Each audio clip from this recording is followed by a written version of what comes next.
As we reported last night, the Federal Aviation Administration is investigating why a commercial plane was allowed to take off at the same time President Trump's helicopter approached the same airport on Tuesday. The incident at Washington Reagan National Airport is again raising questions about the safety of the capital's busy airspace. It comes after a nearby midair collision last January between a passenger jet and a military helicopter that killed 67 people. For more on this, we're joined again by aviation correspondent Miles O'Brien. Miles, it's always great to see you. I want to underscore here the White House emphasizes, too, the president was never in any danger. The two aircraft did not appear to be on a collision course. But this did seem to break some new safety protocols that were put into place after that last fatal collision in January. So when you look at this, how serious was this incident? Well, that's the thing about aviation, Amna. You have to be really attentive to tiny little details. And when a few of those tiny little details are overlooked, that's when you have real trouble. In this case, what appears to have happened is there was a communication failure between the Marine aviation contingent that was responsible for lifting off Marine One from the White House and the control tower at Reagan National Airport. Now, typically, what should happen is 3 minutes before that helicopter lifts off from the White House lawn, the Marine crew will send a radio signal to the tower saying we're 3 minutes away, or actually they use a little bit of code saying as briefed so as not to tip off anybody and cause a security concern. And that should prompt the controller in the tower cab there at Reagan to stop departures or arrivals, depending on which way the airport is flowing that day, in order for there to be a bubble around Marine One and its contingent as it flies to Andrews Air Force Base.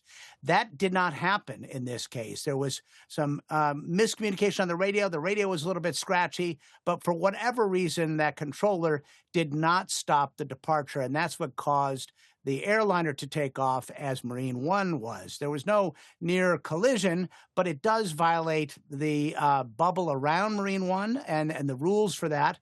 And in the wake of that collision in January of 2025, raises questions about, once again, communication between military aircraft and the civilian airspace and how that can be improved. So, Miles, this incident was specific to D.C.'s airport, to the president's travel, but are there broader safety concerns that this raises to you? Yeah, the concerns are that the communication has to flow fluidly and every little detail has to be attended to when the world of aviation. And while this one particular incident didn't really raise a safety concern, it is troubling in the fact that something like Marine One, with all the capability of communicating to Reagan National Airport to indicate it's about to lift off, if that can't get through and that signal and that communication can't get through, it raises concerns about other more routine flights.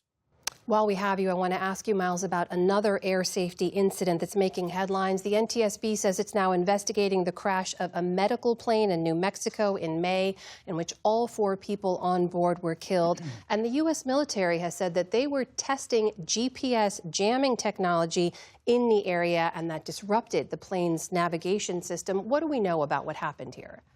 Well, first off, GPS has become revolutionary in aviation. It's something that pilots rely on heavily now for navigation, from getting from point A to point B with a lot of situational awareness in a way that we didn't used to do it. Now, that is not the only way that aircraft navigate. There are ground-based radio beacons, which all pilots learn to use as a backup in this case after GPS. Now, GPS spoofing and jamming has become a huge problem worldwide, more likely to occur around Ukraine or the Middle East. In December of 24, there was an Azerbaijan Airlines crash after an airliner was trying to approach an airport. The GPS was jammed. It was unable to land safely.